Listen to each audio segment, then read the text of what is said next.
এই মুহূর্তে পাওয়া আপডেট আন্তর্জাতিক সংবাদে আপনাদের স্বাগত। শুরুতেই শিরোনাম, এরপরেই থাকবে বিস্তারিত। শুরুতেই জানিয়ে দিব, ইসরায়েল যদি আরেকবারও শক্তি দেখানোর চেষ্টা করে তাহলে ইসরায়েলে সর্বশক্তি দিয়ে পরবর্তী হামলা করা হবে বলে মন্তব্য ইরানের।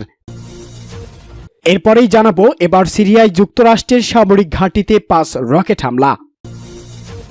জানিয়ে দিব, ইসরায়েলি হুমকি উপেক্ষা করেই আবারও গাজায় যাবে ফ্রিডম ফ্লোটিলা। জানাবো, যুক্তরাষ্ট্রের সামরিক সাহায্যকে জেলেনস্কি স্বাগত এবং মস্কোর কঠিন হুঁশিয়ারি। সর্বশেষ জানিয়ে দিব এক হৃদয় বিদারক খবর, মুসলমানদের কলিজায় আঘাত করছে এবার সৌদি আরব। ইসরায়েলকে সন্তুষ্ট করতে পাঠ্যপুস্তক থেকে কোরআনের আয়াত ছড়াচ্ছে সৌদি। শুনছিলেন শিরোনাম, এখন বিস্তারিত। তবে তার আগে ভিডিওটিতে একটি লাইক ও কমেন্টস করে এই সংবাদ সম্পর্কে আপনার মূল্যবান মতামত জানিয়ে দিন কোন স্থান থেকে আমাদের সংবাদ শুনছেন ও দেখছেন। চ্যানেলটি সাবস্ক্রাইব করুন সবার আগে সত্য ও নির্ভরযোগ্য সংবাদ শুনুন। ইসরায়েলের সর্বশক্তি দিয়ে পরবর্তী হামলা করা হবে বলে মন্তব্য করেছে ইরান। ইরানের স্বার্থের বিরুদ্ধে ইসরায়েল এবার আর কোনো পদক্ষেপ নিলে তেহরান তাৎক্ষণিকভাবেই সর্বোচ্চ শক্তি দিয়ে পরবর্তী হামলা চালাবে বলে হুঁশিয়ারি দিয়েছে ইরানের পররাষ্ট্রমন্ত্রী হোসেন আমির আবদুল্লাহিয়ান। মার্কিন সংবাদ মাধ্যম এনবিসিকে দেওয়া সাক্ষাৎকারে তিনি এই হুঁশিয়ারি দিয়েছে। ইরানের পররাষ্ট্রমন্ত্রী বলেছেন, ইসরায়েল যদি আরেকটি দুঃসাহসিক কাজ করতে চায় এবং ইরানের স্বার্থের বিরুদ্ধে কাজ করতে চায় তাহলে আমাদের পরবর্তী প্রতিক্রিয়া তাৎক্ষণিক এবং সর্বোচ্চ পর্যায়ের হবে। এর আগে বিভিন্ন গণমাধ্যমের প্রতিবেদনে বলা হয়, ইরানে ক্ষেপণাস্ত্র হামলা চালায় ইসরায়েল, তবে এই দাবি অস্বীকার করেছে ইরান। ইরানের এক কর্মকর্তা রয়টার্সকে জানিয়েছে, ইরানের কোনো ক্ষেপণাস্ত্র হামলা চালানো হয়নি। ইস্পাহানের আকাশ প্রতিরক্ষা ব্যবস্থা স্বয়ংক্রিয় করার ফলে বিস্ফোরণের শব্দ শোনা গেছে। গত 1 এপ্রিল সিরিয়ার দামেস্কে ইরানি কনসুলেটে হামলা চালায় ইসরায়েল। হামলায় ইরানের কয়েকজন শীর্ষ সেনা নিহত হন।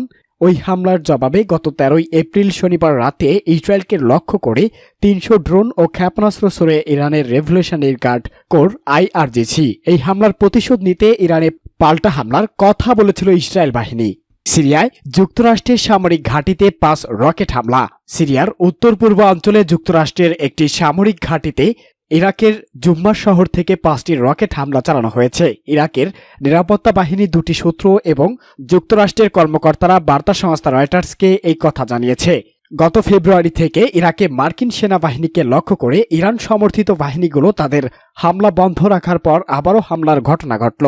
ইরাকের প্রধানমন্ত্রী মোহাম্মদ শিয়া এলা সুদানি হোয়াইট হাউজের মার্কিন প্রেসিডেন্ট জো বাইডেনের সঙ্গে দেখা করে দেশে ফেরার পরই এই হামলার ঘটনা ঘটে। কাতাইভ হিজবুল্লাহর সঙ্গে সম্পর্কিত একটি টেলিগ্রাম গ্রুপের পোস্টে বলা হয়েছে, ইরাকে মার্কিন সামরিক জোটের কার্যক্রম শেষ করার আলোচনা ধীরগতিতে আগানোর ফলে ইরাকের সশস্ত্র বাহিনী 3 মাসে হামলা বন্ধ রাখার পর পুনরায় হামলা শুরু করেছে। কাতাইভ হিজবুল্লাহর সঙ্গে ঘনিষ্ঠ সম্পর্ক রয়েছে এমন আরও একটি টেলিগ্রাম গ্রুপ সাবরিন নিউজ জানিয়েছে, ইরান সমর্থিত গোষ্ঠীগুলোর পক্ষ থেকে কোনো বিবৃতি দেওয়া হয়নি। নাম না প্রকাশের শর্তে যুক্তরাষ্ট্রের একজন কর্মকর্তা জানিয়েছে, ইরাক থেকে সিরিয়ার রোমালিয়ানে একটি জোট ঘাঁটিতে 5টির বেশি রকেট হামলা চালানো হয়েছে, তবে এতে কোনো মার্কিন হতাহত হয়নি। কর্মকর্তারা বলেছে, রকেট হামলায় ব্যর্থ হয়েছে, তবে এটা স্পষ্ট নয় যে রকেট হামলায় নির্দিষ্ট স্থানে আঘাত হানতে ব্যর্থ হয়েছে নাকি সেগুলো পৌঁছানোর আগেই ধ্বংস করে দেওয়া হয়েছে। ওটাও স্পষ্ট নয় যে রকেট হামলার মাধ্যমে এই ঘাঁটিকে শুধুই টার্গেট করা হয়েছিল কিনা। ইসরায়েলের হুমকি উপেক্ষা করেই আবারও গাজায় যাবে ফ্রিডম ফ্লোটিলা। ভয়াবহ মানবিক বিপর্যয়ের মধ্যে আবারও গাজার উদ্দেশ্যে রওনা হবে বহুল আলোচিত ত্রাণবাহী জাহাজের বহর ফ্রিডম ফ্লোটিলা। এক সংবাদ সম্মেলনে আন্তর্জাতিক মানবিক ত্রাণ বিষয়ক সংস্থা ফ্রিডম ফ্লোটিলা কোয়ালিশন এই ঘোষণা দেয়। অবরুদ্ধ উপত্যকাটির ওপর ইসরায়েলি অবরোধ ভাঙার শপথ নিয়ে 2010 সালে গাজায় প্রবেশের চেষ্টা করে আলোচিত হয় ফ্রিডম ফ্লোটিলা। সেবার এটি ইসরায়েলিদের হামলা শিকার হয়, খবর ডেইলি সাভার। খবরে বলা হয়েছে, তুরস্কের 7 তলা বিশিষ্ট যাত্রীবাহী জাহাজ 3টি জাহাজের বহর 5,000 টন খাদ্য, খাবার, পানি এবং ঔষধপত্র নিয়ে আগামী কয়েকদিনের মধ্যে গাজার উদ্দেশ্যে রওনা দেবে। আন্তর্জাতিক মানবিক ত্রাণ বিষয়ক সংস্থা ফ্রিডম ফ্লোটিলা কোয়ালিশন ঘোষণা করে 3টি জাহাজের বহরটি তুরস্ক থেকে গাজা অভিমুখে রওনা দেবে।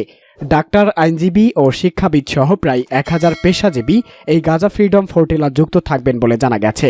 ফ্রিডম ফ্লোটিলার এই আয়োজনে নেতৃত্ব দিচ্ছেন অবসরপ্রাপ্ত মার্কিন সেনা ও সাবেক কূটনৈতিক অ্যান রাইট। এর আগে 2010 সালের মে মাসে তুর্কি জাহাজ MV মাভি মারমার নেতৃত্বে ফ্রিডম ফ্লোটিলা জাহাজ বহর ইসরায়েলের অবরোধ ভেঙে গাজায় প্রবেশের চেষ্টা করে, কিন্তু ইসরায়েলি সেনাবাহিনী আন্তর্জাতিক জলসীমায় থাকা অবস্থায় এমভি মাভাবি মারমারা জাহাজে হামলা চালায়। তারা সব ধরনের সমুদ্র নীতি লঙ্ঘন করে 10 জন স্বেচ্ছাসেবীকে হত্যা করে। যুক্তরাষ্ট্রের সামরিক সাহায্যকে জেলেনস্কির স্বাগত এবং মস্কোর হুঁশিয়ারি। ইউক্রেন এবং পশ্চিমা দেশের নেতারা যুক্তরাষ্ট্রের সংসদে নিম্নকক্ষ হাউস অব রিপ্রেজেন্টেটিভ এর সামরিক সাহায্য প্যাকেজের অনুমোদনকে স্বাগত জানিয়েছে। অন্যদিকে রাশিয়া হুঁশিয়ারি দিয়ে বলেছে সাহায্য বিলের অনুমোদন ইউক্রেনকে আরও ক্ষতিগ্রস্ত করবে এবং আরও ভয়াবহ হামলা ডেকে আনবে।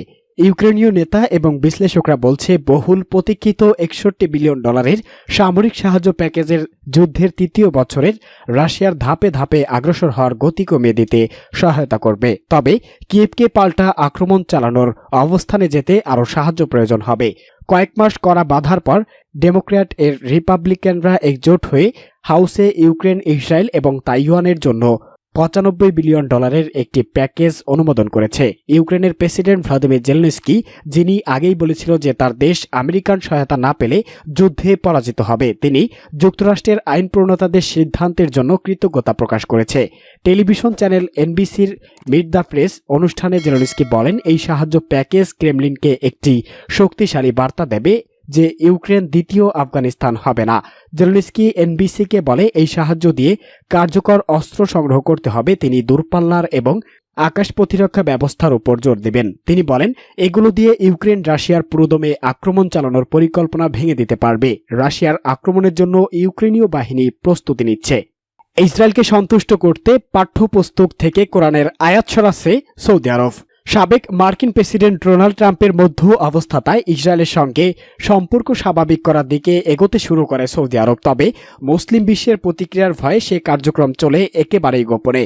গেল বছরের অক্টোবর থেকে গাজা ইসরায়েলি আগ্রাসনের কারণে এই প্রতিক্রিয়া থেমে গেলেও থেমে নেই ইহুদিবাদী দেশটির সঙ্গে সহযোগিতা প্রতিষ্ঠায় সৌদির প্রচেষ্টা। এমন লক্ষ্যে গত কয়েক বছর ধরেই সৌদি আরবের পাঠ্য বইতে পরিবর্তন আসছে। এবার দেশটির পাঠ্যপুস্তক থেকে কোরআনের বিভিন্ন আয়াত বাদ দেওয়ার অভিযোগ করেছে ইয়েমেনের ইরান সমর্থিত গোষ্ঠীর নেতা আব্দুল মালেক আল হুতি। ইরানের আধা সরকারি বার্তা সংস্থা মেহের নিউজ এজেন্সির এক প্রতিবেদনে তথ্য জানানো হয়েছে। আব্দুল মালেক আল হুতি বলেছে, কোরআনের যেসব আয়াতে ইহুদিবাদীদের নেতিবাচক কর্মকাণ্ড সম্পর্কে সতর্ক করা হয়েছে সেই আয়াতগুলোই সৌদি আরবের পাঠ্যপুস্তক থেকে সরিয়ে দেওয়া হয়েছে। এ ধরনের পদক্ষেপ ভবিষ্যতের প্রজন্মের জন্য একটি বড় অবিচার উল্লেখ করে হুতি নেতা বলেন, সম্ভাব্য ইসরায়েলি সরকারের সঙ্গে সম্পর্ক স্বাভাবিক করার জন্যই সৌদি সরকার এই পদক্ষেপ নিয়েছে। এ সময় ইসরায়েলের সঙ্গে কূটনৈতিক সম্পর্ক স্থাপনকারী আরেক দেশ সংযুক্ত আরব আমিরাত পাঠ্যপুস্তক থেকে কোরআনের শিক্ষা বাদ দেওয়ার এই নীতি অনুসরণের কথা ভাবছে বলে অভিযোগ করেন আল হুতি। সিএনএন এর এক প্রতিবেদন থেকে বলা হয়, গত বছরের মে মাসে ইসরায়েল ও লন্ডন ভিত্তিক United for monitoring piece and cultural tolerance school education প্রকাশিত একটি গবেষণা প্রতিবেদনে বলা হয়, সৌদি পাঠ্যপুস্তকের সর্বশেষ সংরক্ষণগুলোতে ইহুদি ও খ্রিস্টানের সম্পর্কে নেতিবাচক হিসাবে উপস্থাপন করার পরিচালিত ধারা থেকে বের হয়ে এসেছে